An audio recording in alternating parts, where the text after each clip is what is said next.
All right, welcome back to the homestead. You guys, it has been a while since I've done a video, and I've got a feeling that's just dropped on me. I'm going to make a video, and it's going to be extremely political. Now, I realize that I've got people on this channel that are both right and to the left. And you know what? I've got something for both of you, because you know what? We are all the same. But this is an update to Ezra Eagle. I feel like there's two major updates to that prophecy that I, in my little podunk mind, have been thinking about. And I want to share it with you because I think it's huge. And what happened yesterday with the election has revealed much, and it's got me worried about even more. So I am a very conservative person. I am not here to offend one single liberal person on this channel. You're welcome here. Now, also to those people who might share my conservative politics, you might think I'm just dousing water on this wonderful day. But you know what? These are my feelings. We're going to roll with it right now. But first of all, I'm going to go inside the greenhouse because it's freezing out here, and I've got a major Ezra Eagle update coming up.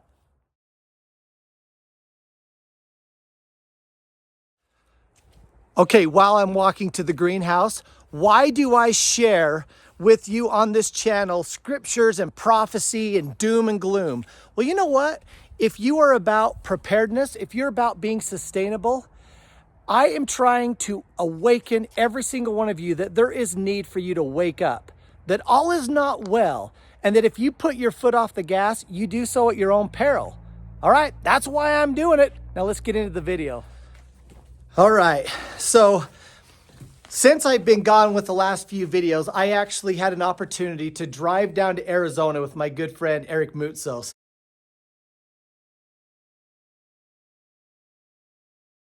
He was invited to speak at a Trump rally, and his talk was absolute gold. It was fire.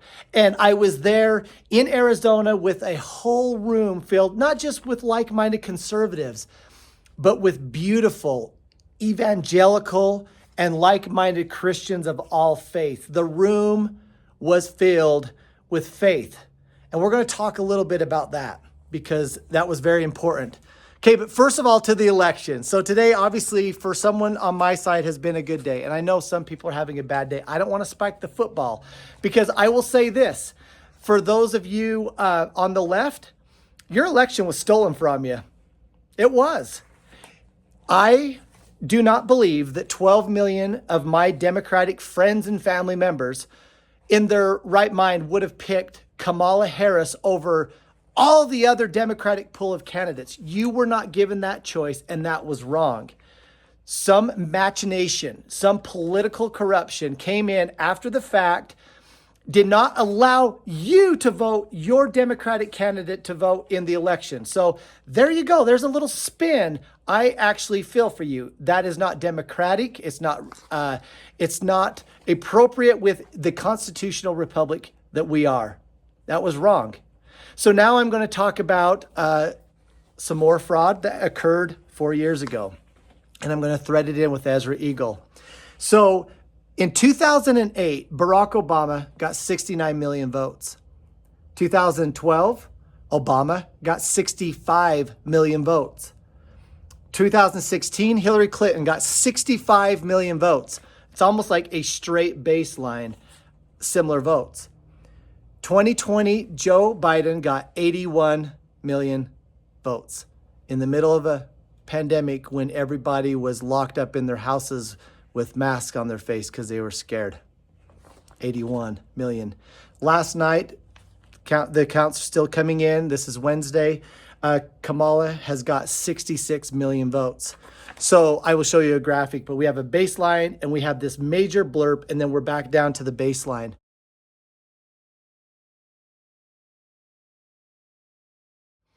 So in the Ezra Eagle prophecy, if you haven't seen my video, Ezra Eagle #1 and Ezra Eagle 2, you might want to go there sometime. But this video is going to be independent because I've got what I feel is a major thing to watch as far as what's coming. But I think last night we got a data point that helps thread the needle of how was Donald Trump a short feather.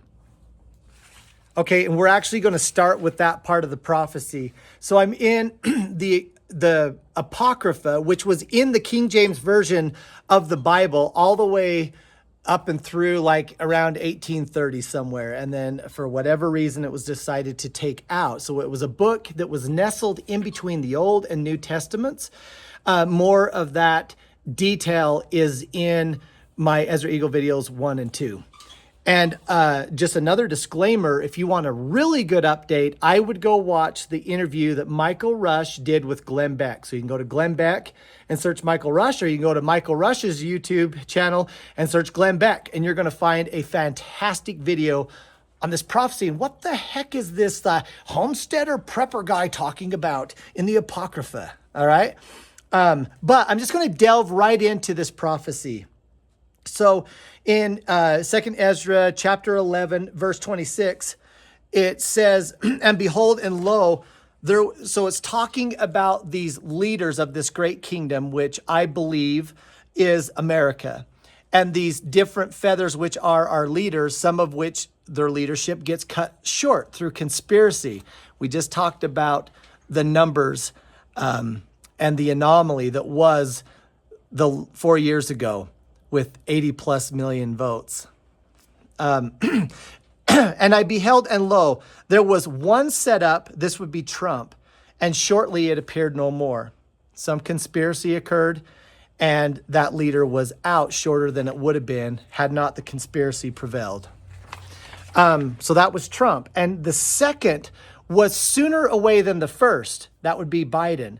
That means Biden has been ousted, or that conspiracy, the influences of the evil entities of 3 different eagle heads, which we are to understand: deep state, secret combinations, Gadiat and Roberts, some political corruption that's been behind the scenes in America since the late 1920s, since the administration of Herbert Hoover.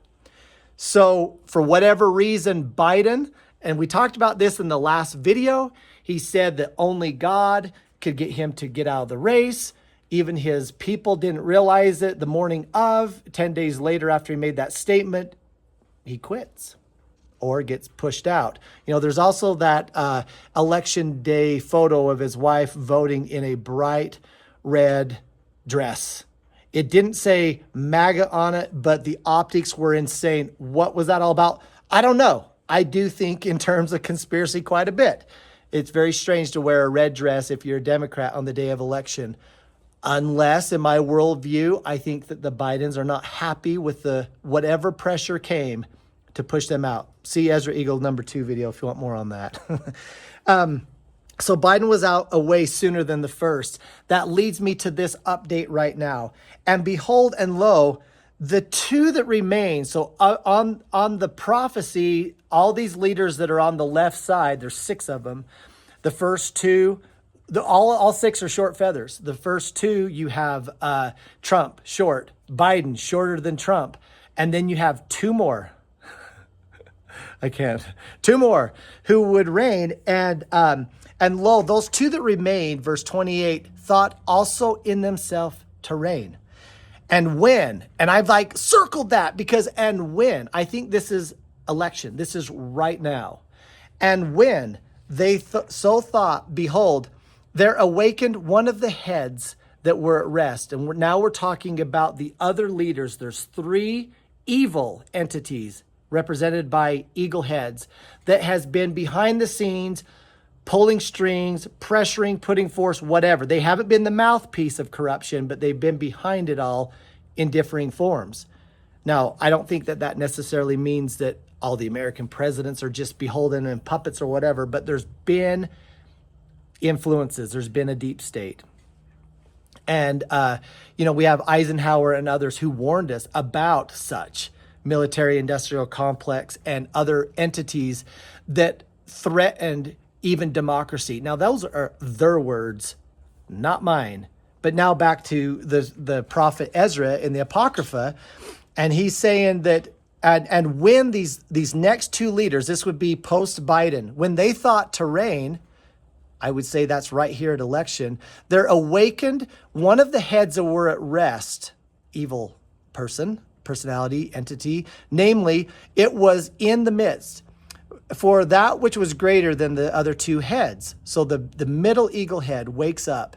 And when I saw the other two heads joined with it, and behold, the head that was turned with them that were with it, and they did eat up the two feathers under the wing that would have reigned. That's where we're at right now. It seems to me that the awakening of the beast, the awakening of that secret combination, that dark entity as prophesied by the prophet Ezra, does not happen until right now. Maybe you'd say last night, the two who would reign. And this head, this evil entity, put the whole earth in fear and bear rule in it over all those who dwelled upon the earth with much oppression. And it had the governance of the world more than all the wings that had been. I assume that means before. Guys, that's very ominous. So I have been celebrating, because I'm a conservative today, my political landslide. Like, I think that Mr. Trump did great things his first 4 years, and I know some of you disagree, and I'm excited for what he has to offer going forward. But one thing that I think that is the pride that you and I have to consider is this great land of liberty, which is the greatest land of liberty. The Constitution is a heavenly banner. It was divinely inspired. In God we trust. But is it still? Can we allow ourselves to think that something has been set up and that all is not well in Zion? All is not well in America. And that's where I think that we're at. So though, in my view, we just got a very conservative leader, well, what does that mean with greater America?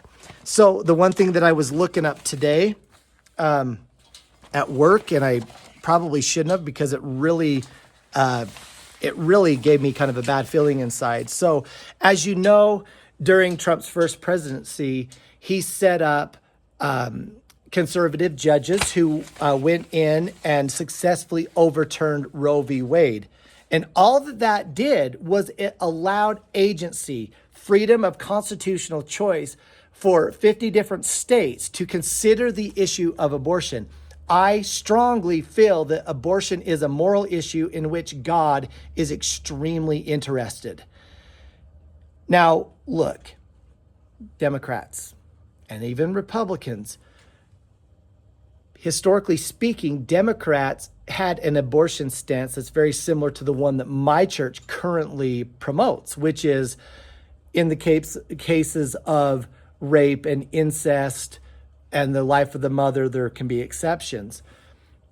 The abortion of today is not that. And I'm even further right of what I just said. I am.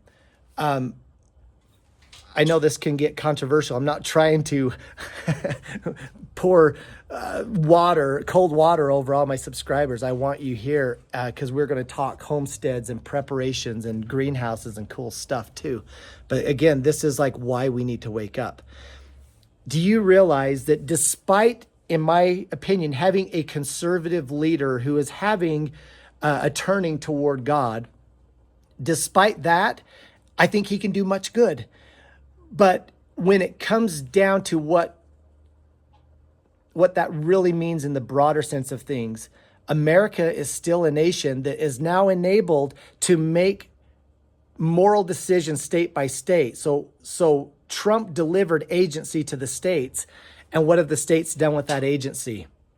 They've just decided to incite or to allow legal abortion in each of their individual states.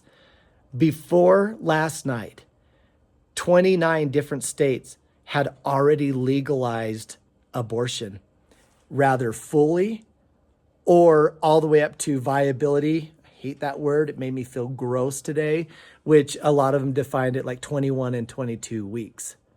So that is the current reality. Last night, there was 10 different abortion ballots on initiatives on the ballot in 10 different states. 7 of the 10 states voted for abortion privileges. abortion rights. I struggle with that, guys, because that's where I'm at, and I'm out there strong, baby. So, okay. It's great, Nate. Yeah, you got the leader that you want. And I think it's appropriate that he is given, or the courts have given, agency for states. But what happens when we collectively and as a majority start choosing what I would describe as gross wickedness anyway? So the way I believe in Scripture, now this is definitely informed by my membership in the Church of Jesus Christ of Latter-day Saints. Again, I'm not trying to push you guys out here. I'm talking about abortion and I'm talking about religion.